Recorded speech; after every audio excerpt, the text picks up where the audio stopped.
बेटे होते हैं, उन्हीं के नाभि से क्या उत्पन्न होता है? कमल। और उस कमल से क्या आता है? ब्रह्मा जी। तो अभी ब्रह्मा जी भगवान श्री कृष्ण के क्या है?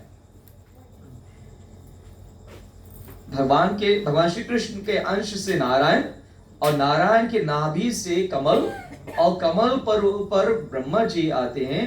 तो ब्रह्मा जी भगवान श्री कृष्ण के क्या है? यहाँ वो दास भक्त वो पहले कह दिए,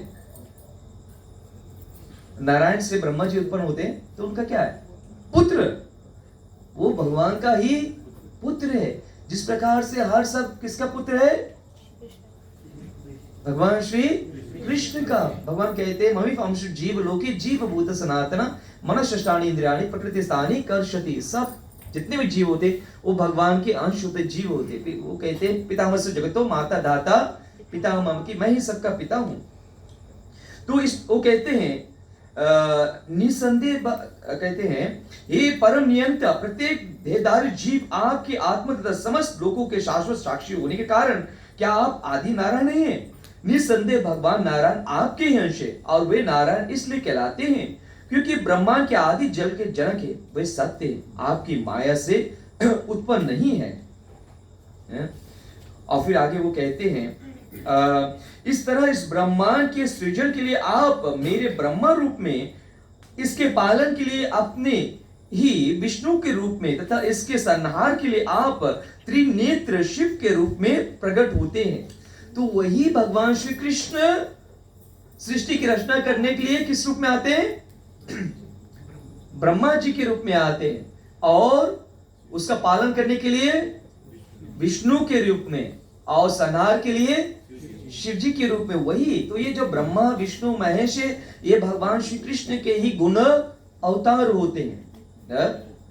तो जैसे भागवत गीता में 10वें अध्याय में कहा गया, आदित्य नाम अहम विष्णु, आदित्यों में मैं ही विष्णु हूं। रुद्र नाम शंकरश्च अस्मि, रुद्रों में मैं ही शंकर शिव जी मैं हूं। और दाता अहम विश्वतो मुख, कि सृष्टाओं में मैं ही ब्रह्मा मैं ही हूं। तो इस प्रकार से ब्रह्मा विष्णु महेश भी जो है ये भगवान श्री कृष्ण से आते हैं। हे परम सृष्टा, तो ब्रह्मा जी भी सृष्टा है, क्रिएटर, परंतु सुप्रीम क्रिएटर कौन है? भगवान श्री कृष्ण। हे परम सृष्टा तथा स्वामी, यद्यपि आप अजन्म है, किंतु श्रद्धा विहीन असुरों के मध्य गर्भ को चूर करने तथा अपने संत भक्तों को पर दया दिखलाने के लिए आप देवताओं, ऋषियों, मनुष्य, पशु तथा जलचरों तक के बीच में जन्म लेते हैं। तो भगवान आते हैं, कहते हैं परित्राणाय साधूनां विनाशाय च दुष्कृतां धर्म संस्थापनार्थाय संभवामि युगे युगे। तो आने का उद्देश्य होता है परित्राणाय साधूनां, अपने भक्तों के उद्धार के लिए।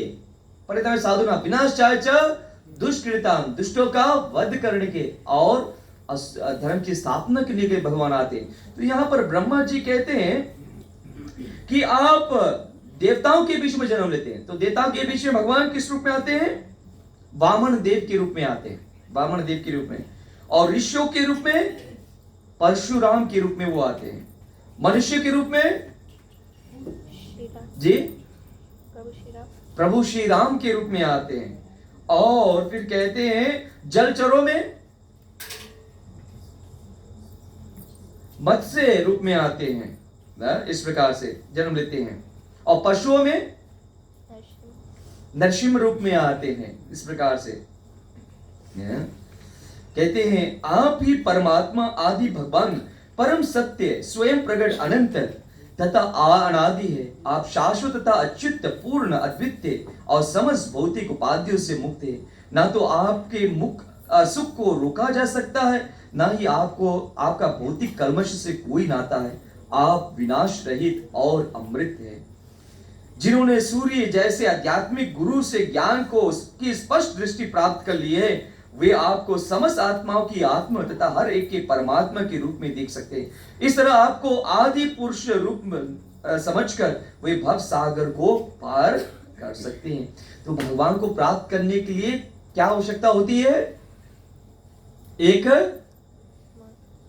क्या? तिमिरंध से ज्ञान अंजना श्लाघया, जिनको गुरु की प्राप्त होता है और जो ज्ञान अंजन देते हैं जिसके द्वारा उनका अंधकार दूर हो जाता है। ये बहुत ही जरूरी होता है कि हमारे जीवन में गुरु होना चाहिए। तद विधि प्राणिपातेन परिप्रश्न सेवया उपदिशन्ति ते ज्ञानम ज्ञानिनः तत्व दर्शिनः। एक स्वरूप सिद्ध व्यक्ति जिन्होंने जिनके पास तत्व ज्ञान है, उनके पास विनय भाव से जाकर उनकी सेवा करना, जिज्ञासा उत्पन्न करना, और स्वरूप सिद्ध व्यक्ति आपका मार्ग दर्शन कर देते हैं। ऐसे कोई व्यक्ति नहीं कि किसी के शरण में चला जाते। कोई प्रामाणिक गुरु होना चाहिए जो आपका सही मार्गदर्शन कर पाए, कोई चमत्कार इत्यादि नहीं। मतलब जैसे एक बार दो मित्र नदी के तट से जा रहे थे, तो एक ने देखा कि कुछ केश देखे, बाल देखे, तो ने कहा कोई लड़की डूब रही है। तो उन्होंने कहा हम क्या कर पाएंगे। उन्होंने कहा कि मैं तैरना जानता हूँ। तो ने कहा तैरना जानते तो कूद जा बचाओ। तो अभी जब कूद गए वो कहते बचाओ बचाओ। उन्होंने कहा क्या हुआ। बोले लड़की नहीं भालू है। तो वो मुझको डुबा रही है ना। तो अभी ऐसे जो फेक गुरु के शरण में चले जाओगे वो भी डूबेगा और तुमको भी डुबाएगा ना। तो वो भी मतलब जो सदगुरु होते हैं जो आपका सही मार्ग दर्शन कर सकते हैं।